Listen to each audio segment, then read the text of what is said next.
dari semula. Telah kau tetapkan seluruh langkahku di sorga. Haleluya. Saudara, ambil Alkitab saudara, taruh di dada. Yang Alkitabnya di handphone, terpaksa taruh handphone saudara di dada. Sudah? Sama-sama katakan, firman Tuhan mengajar saya. Firman Tuhan menyatakan kesalahan saya. Firman Tuhan memperbaiki kelakuan saya. Firman Tuhan mendidik saya dalam kebenaran. Amin, silakan duduk. Oke. Selamat Natal, Tahun Baru. Setiap kali berdiri di sini nih ada sesuatu yang beda, Saudara. Saudara, mari buka sama-sama di dalam Kolose pasal yang pertama. Saya baca ayat 9 sampai 14. Kolose 1 ayat 9 sampai 14. Sebab itu, sejak waktu kami mendengarnya, kami tiada berhenti-henti berdoa untuk kamu.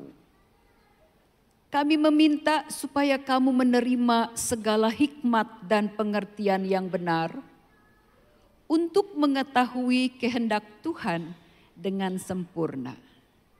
Sehingga hidupmu layak di hadapannya, serta berkenan kepadanya dalam segala hal, dan kamu memberi buah dalam segala pekerjaan yang baik, dan bertumbuh dalam pengetahuan yang benar tentang Allah, dan dikuatkan dengan segala kekuatan oleh kuasa kemuliaannya, untuk menanggung segala sesuatu dengan tekun dan sabar, dan mengucap syukur dengan sukacita kepada Bapa yang melayakkan kamu untuk mendapat bagian dalam apa yang ditentukan untuk orang-orang kudus di dalam kerajaan terang.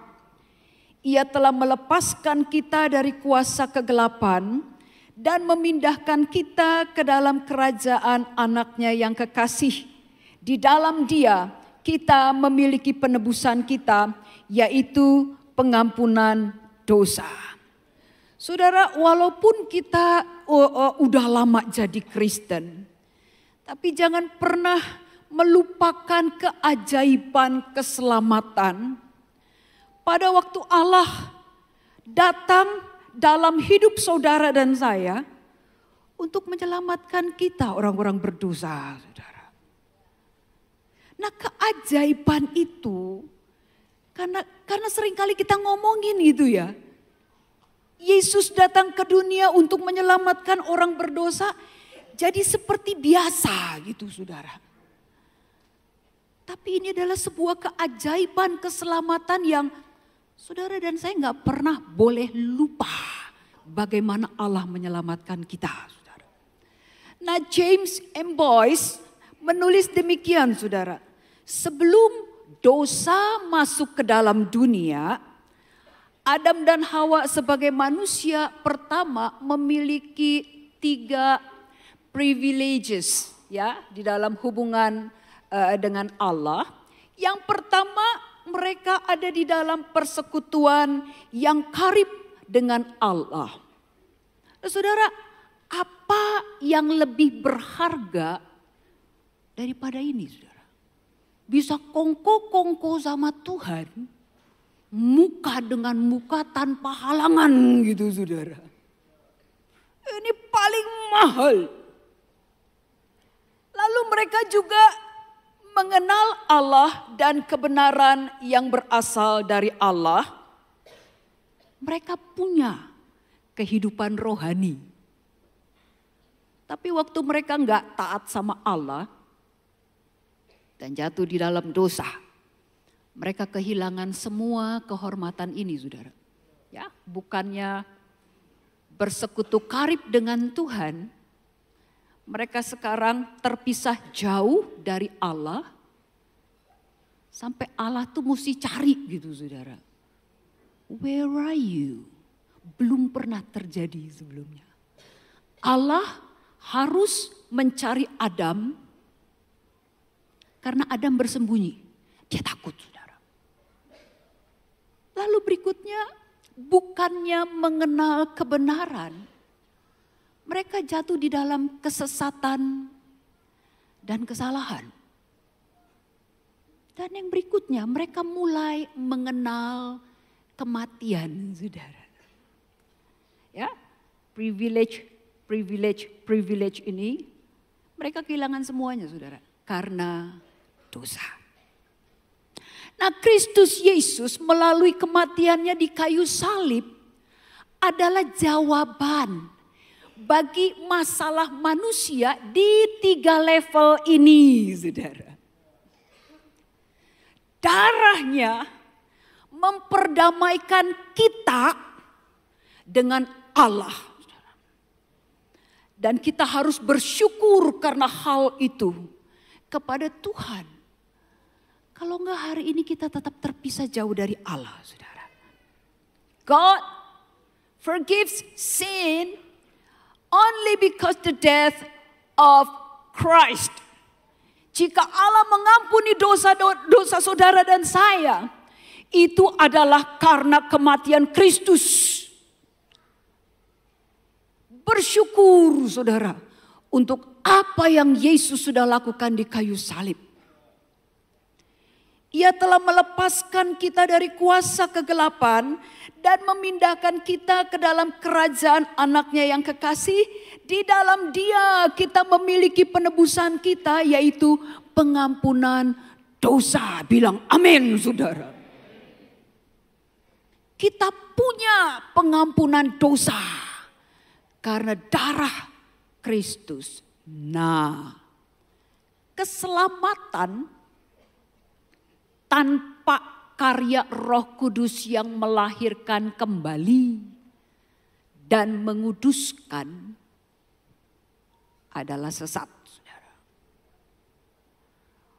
Menyebut diri kita sebagai Kristen, menyebut diri kita sebagai orang tebusan Allah, tapi kita enggak menghidupi pertobatan atau kekudusan itu, sama dengan penghinaan kepada salib Kristus, saudara.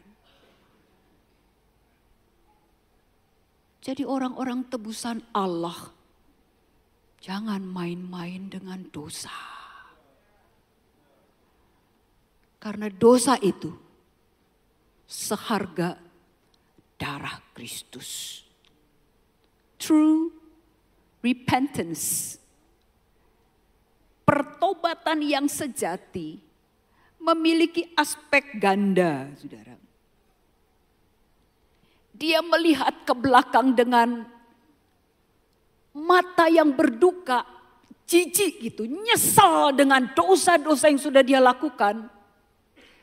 Tapi juga kemudian dia melihat ke depan dengan mata yang waspada, jangan sampai jatuh lagi dan melukai hati Tuhan.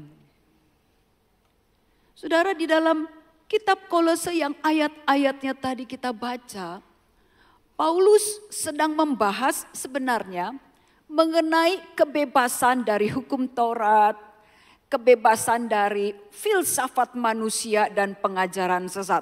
Tapi ini yang paling penting, saudara. Paulus lagi bicara mengenai persatuan yang nyata dengan Kristus, orang percaya dengan Kristus yang harus diwujudkan di dalam perilaku dan kehidupan orang percaya. Gitu, saudara. Itu yang paling penting.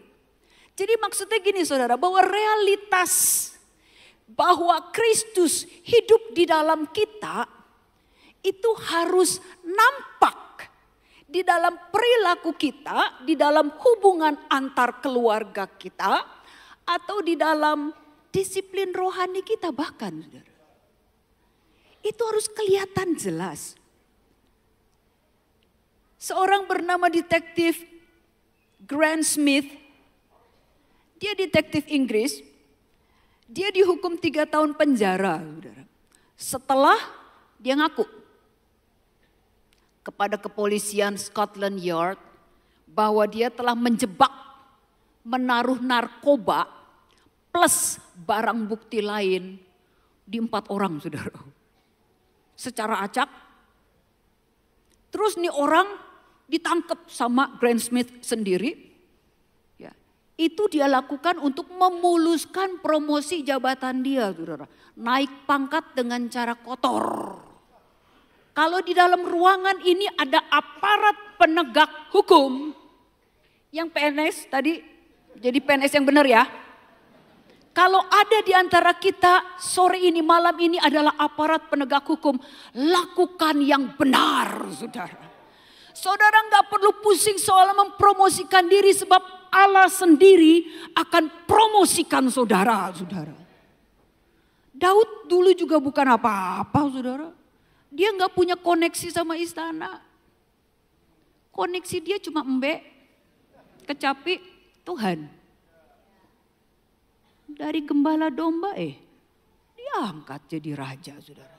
Nggak pernah Daud bermimpi tentang hal itu. Nah kemudian Grant Smith setelah pengakuannya ini, 4 orang ini akhirnya dibebaskan. Nama baik mereka dipulihkan. Dan Smith menyerahkan diri sebenarnya ke polisi itu, membuat pengakuan itu. Gak lama setelah dia diangkat jadi diaken di sebuah gereja. Ini poin bagusnya. Dia bilang kepada pejabat berwenang bahwa dia kepingin menyerahkan hidup dia sepenuhnya bagi Kristus. Saya mau serahkan hidup saya sepenuhnya bagi Kristus. Tapi saya gak bisa lakukan sebelum saya selesaikan masalah saya dengan 4 orang ini.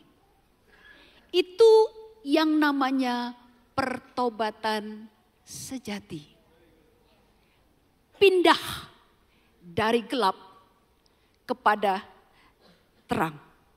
Nah saudara, Oswald Chambers menulis demikian, saudara. Maksud Tuhan, setelah kita percaya Yesus nih ya, setelah kita diselamatkan, maksud Tuhan bukan hanya membuat kita menjadi anggur yang ranum dan elok dipandang gitu, saudara. Bagus amat, bagus banget gitu. Dan jadi kesaksian yang baik. Bukan cuma itu. Tapi Tuhan menjadikan kita anggur supaya dia bisa squeeze kita. Sehingga kemudian rasa sari manis buah anggurnya bisa memberkati orang-orang lain gitu, saudara. Gak cuma menyelamatkan kita dan menjadikan kita bagus, besar. Tapi supaya hidup kita ini memberkati orang-orang lain. Gitu, saudara. Jadi jangan takut dengan api ujian, bilang amin, saudara. Jangan takut dengan padang gurun, amin. Jangan takut dengan lembah kekelaman, amin. Jangan takut dengan belalang pelahap, saudara. Mereka adalah alat-alat yang Allah kirim untuk membentuk karakter Kristus di dalam kita. The true expression of Christian character is not in good doing, but in God likeness. Ekspresi karakter Kristen yang benar bukan di dalam perbuatan baik, tetapi di dalam keserupaan kita dengan Allah. Nah, mencapai ini, saudara, ada alat-alat yang Allah pakai yang tadi saya sebut. Saya cerita tentang bisnis suami saya. Kami udah pensiun. Ini bisa diceritakan. Biasanya di dalam memulai pekerjaan, kami akan ambil waktu buat doa puasa, nanya sama Tuhan. Tuhan, boleh gak kami ambil proyek ini? Kalau boleh, tolong sejahterakan hati kami dan buka jalan. Lalu Tuhan sejahterakan hati kami, Tuhan buka jalan, kami lakukan proyek itu, kami kerjakan proyek itu, beruntung. Proyek kedua sama. Doa puasa 1 minggu, cari kehendak Tuhan, tanya Tuhan, Tuhan mau enggak kami ambil proyek ini? Kalau mau, sejahterakan hati kami, buka jalan. Kalau enggak, gelisahkan kami dan tutup jalan. Dibukakan jalan sama Tuhan, disejahterakan hati kami, dan kami gagal, saudara. Berhutang di bank dan beberapa BPR. Hari-hari itu adalah masa kekelaman buat kami. Tapi karena dari sejak awal kami tahu kami sudah melibatkan Tuhan di dalam bisnis ini, maka kami berdua sepakat Tuhan ada di dalam hutang ini. Tuhan ada di dalam kerugian ini dengan maksud, saudara. Hari-hari itu adalah hari-hari yang gelap. Itu tahun 2006. Hari-hari yang gelap 2007. Malam, saya nggak tahu saudara ngalamin nggak. Saya pikir pebisnis mungkin pernah ngalami kayak gini. Waktu malam hari, saya bilang sama Tuhan, jangan pagi, jangan pagi, jangan pagi. Kenapa? Karena besok jatuh tempo bayar bunga bank. Belum induknya, saudara. Itu yang namanya kepengen mati. Itu yang namanya patah hati. Cuma kami gak bisa cerita sama orang gitu, saudara. Kami ini hamba Tuhan yang melayani gitu. Jadi semua kami tumpahkan di kaki Tuhan, nungging duaan sama-sama, saudara. Sama-sama sampai kepala, jidat ini nyampe ke tanah. Itu cara kami sampai hari ini berdoa, saudara. Menyerahkan sama-sama. Dan Papai bilang begini sama saya, Mai, di dalam bisnis biasa untung, biasa rugi. Ya, itu di dalam bisnis biasa. Yang penting kan kerugian ini bukan karena judi, foya-foya atau konsumtif yang lain. Dan biasanya faktor ekonomi itu menjadi bahan pertengkaran keluarga. Nyok, kita sepakati dalam keadaan harus ikat pinggang. Kita akan banyak ketawa gitu, saudara. Jadi begitu tagihan dari bank kita langsung ketawa. Oh, Pai, tagihan udah datang. Nangis di dalam, saudara. Cuma karena udah sepakat kita harus banyak ketawa, kami ketawa, saudara. Berseru-seru kepada Tuhan untuk pertolongan. Gak datang juga, saudara. Tapi kami tetap berharap Tuhan ada. Itu dinding kamar saya tuh. Banyak ayat-ayat firman Tuhan. Judulnya keren-keren. All is well. Semua akan baik-baik aja. Wah, semua ayat-ayat itu yang menguatkan, saudara. Jadi gak ada kesempatan untuk setan meruntuhkan hati kami. Karena ini ayat-ayat firman Tuhan ini terus memberi kekuatan kepada kami, saudara. Allah izinkan kami lalui itu. Singkat cerita, 2016 dia melakukan cara yang ajaib memberkati kami sehingga 2016 kami lunasi semua hutang bank dan BPR, saudara. Yes. Cara yang ajaib yang kami berdua bilang gak mungkin, gak mungkin. Mungkin, saudara. Dia buktikan bahwa dia Allah yang besar, saudara. Dan dia gak tidur, dia ngerti struggle kami. Terus kami berdua berusaha untuk mencari tahu. Kenapa kita berdua ini mesti masuk di dalam kesulitan ini. Oh, oke. Kalau semuanya berjalan terlalu lancar, mungkin kami sombong, saudara.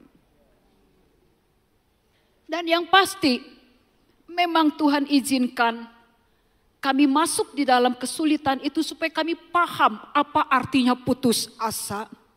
Apa artinya kepengen mati. Apa artinya di dalam lembah kekelaman. Kami pernah ada di situ, saudara. Dan kami bisa menguatkan mereka di sekeliling kami yang mengalami masalah serupa. Gak perlu bunuh diri, gak perlu mati, karena Tuhan pasti tolong. Ini loh buktinya, Tuhan sudah tolong kami, Dia juga bisa tolong Anda. Gitu saudara. Hari itu memang kelihatannya waktu di dalam pergumulan itu, sepertinya semuanya tuh berantakan gitu saudara. Semeraut dan gak ada jalan. Tapi Tuhan ngajar sesuatu ini, kita kayak ngelihat sesuatu orang lagi bikin kristik gitu saudara. Kalau kita melihat dari sisi yang salah, yang kita lihat hanya benang kusut yang gak keruan di belakang guntingan benang-benang. Warna-warni gak jelas apaan itu, semeraut dan berantakan. Tapi kalau kita ngelihat dari sisi kacamatanya Allah, Dia sedang membuat sebuah taman bunga. Gitu saudara.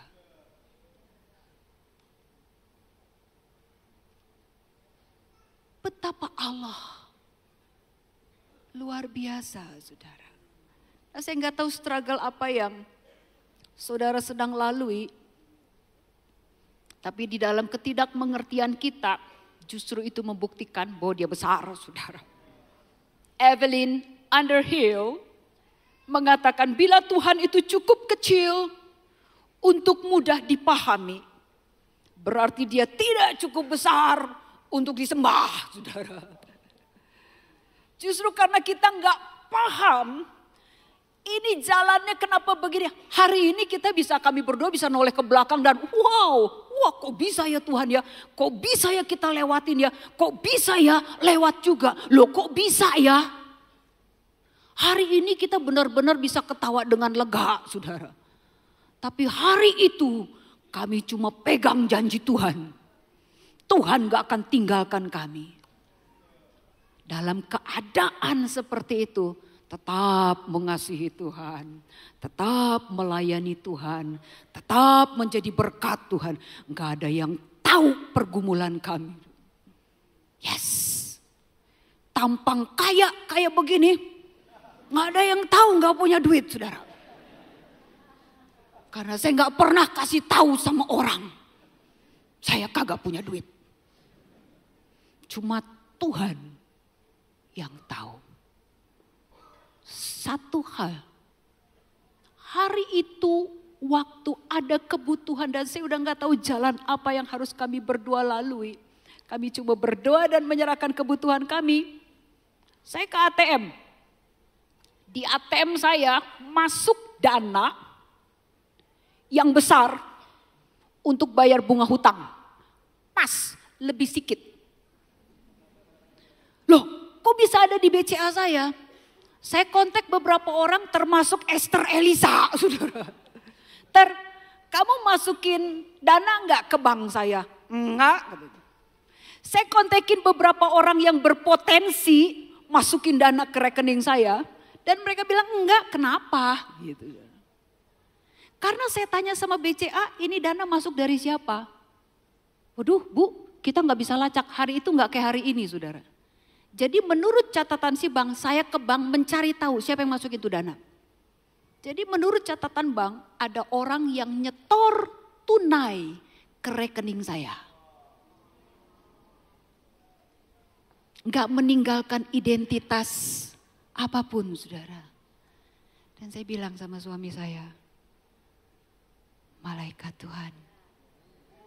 Di dalam struggle kita,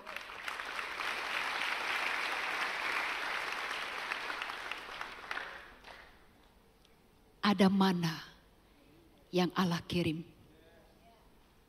Mana itu makanan dari surga, healthy food. Nutrisinya sempurna, saudara.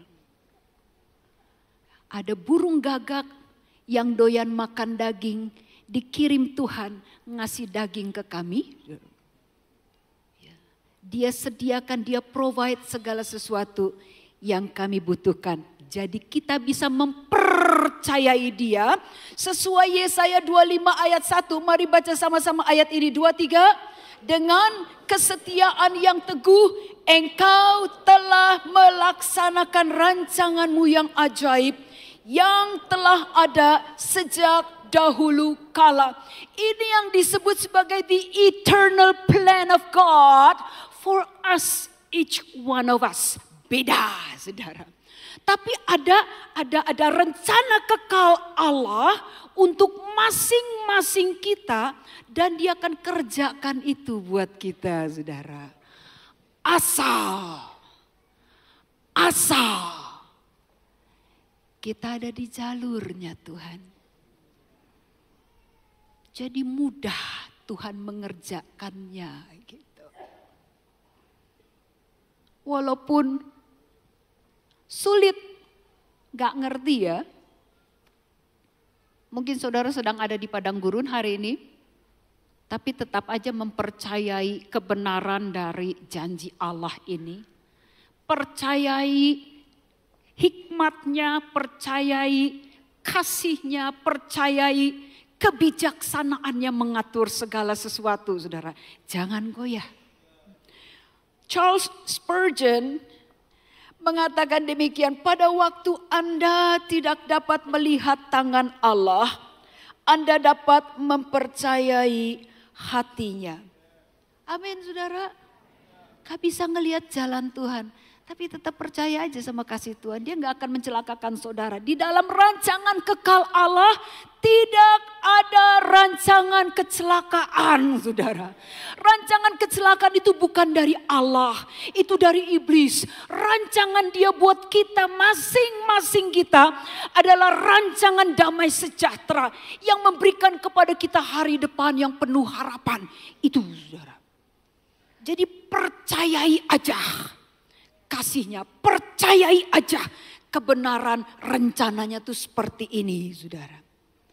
Waktu kita percaya kepada Yesus, ini bukan masalah apa yang akan kita peroleh.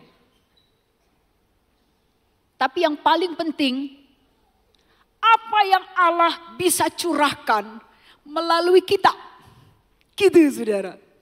Sekali lagi, bukan kita yang menjadi targetnya Allah, tapi orang-orang di sekeliling kita gitu. Nah, rela gak saudara dan saya menjadi tanda kutip ilustrasi gitu. Cerita hidup kita ini menjadi ilustrasi, kita harus ngalami dulu.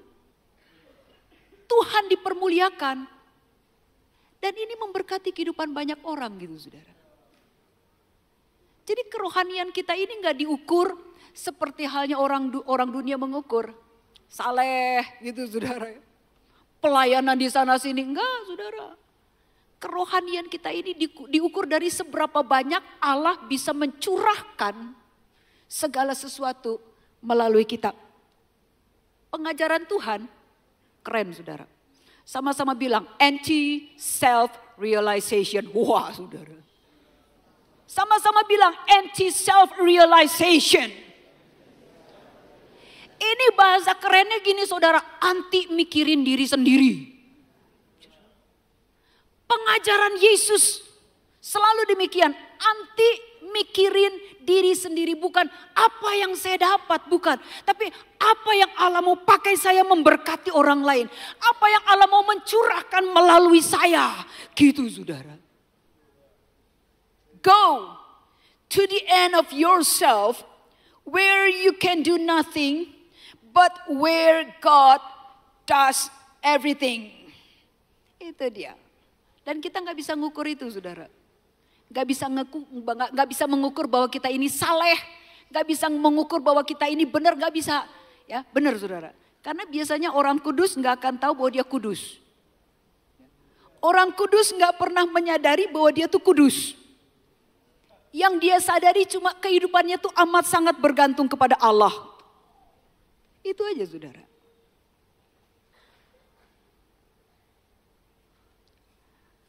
Kepentingan memiliki sebuah kehidupan Kristen yang baik,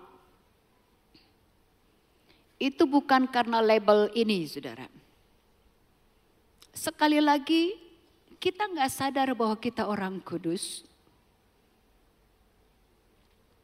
Tapi kita amat sadar ketergantungan kita kepada Tuhan. Nah, kepentingan dari memiliki sebuah kehidupan Kristen yang baik, karena dunia gak pernah baca Alkitab. Mereka membaca orang Kristen. Saudara dan saya adalah Alkitab yang terbuka.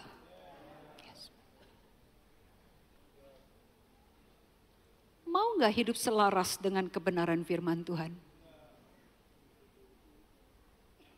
Karena saudara dan saya adalah alat perpanjangan tangan Tuhan. Ada seorang Kongo, ini negara kecil, penduduk Kongo, yang menaikkan doa, doanya ini udah diterjemahkan ke dalam bahasa-bahasa dunia karena sangat indah. Dia berdoa gini, Tuhan, Engkau adalah jarumnya dan saya benangnya. Engkau berjalan di depan, saya akan mengikut kemanapun Engkau memimpin. Itu namanya selaras dengan Tuhan. Kemana Tuhan pergi, ke situ kita pergi. Kalau Tuhan pergi ke sini, kita ke sono tidak selaras, saudara. Artinya ngikut kemanapun Allah memimpin. Yes, selaras, ada korelasi yang kuat atau setara dengan obedience, ketaatan, saudara. Waktu firman Tuhan bilang tidak, saya akan katakan siap Tuhan, tidak. Waktu firman Tuhan bilang jangan, siap Tuhan, saya akan sepakat mengatakan jangan. Waktu firman Tuhan bilang do it, saya akan do it. Itu selaras dengan Tuhan. Nah, saudara, 2019 is a fresh start with God. Bilang amin, saudara. Ini 2018 kan udah mau di ujung nih, udah belepotan nih. Mungkin ada yang bagus, ada yang jatuh lagi, ada yang bagus jatuh lagi gitu, saudara. 2019, saudara bisa mulai bersama dengan Tuhan. Good start. Nanti 31 Desember 2019, saudara bisa finish well. Karena udah dibekali dengan komitmen, saya mau selaras dengan kebenaran Tuhan. Ya, saudara. So, dengan pengharapan yang teguh, dengan keyakinan yang kuat, kita akan hadapi, saudara. Seperti halnya Dia sudah menjadi kekuatan buat kita di 2018. Dia sudah menjadi Allah yang memelihara, Allah yang melakukan mujizat di 2018. Dia sudah ada di sana menunggu kita di 2019. Jangan khawatir. Berpengharapan, bersemangat, dan saya berdoa supaya kehidupan kita akan menjadi kehidupan yang memberkati banyak orang. Dan jiwa-jiwa akan mengenal Yesus melalui kehidupan kita. Kita tundukkan kepala.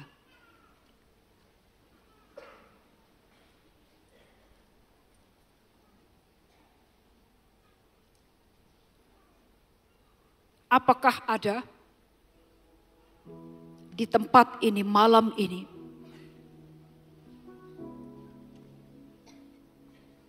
di dalam hatimu engkau berkata,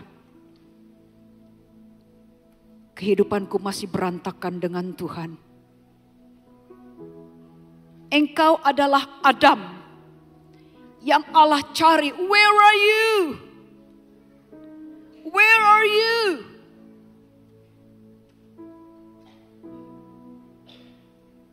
Berikan dirimu ditemui oleh Tuhan. bereskan, saudara. Akui dosa-dosamu. Sesali itu.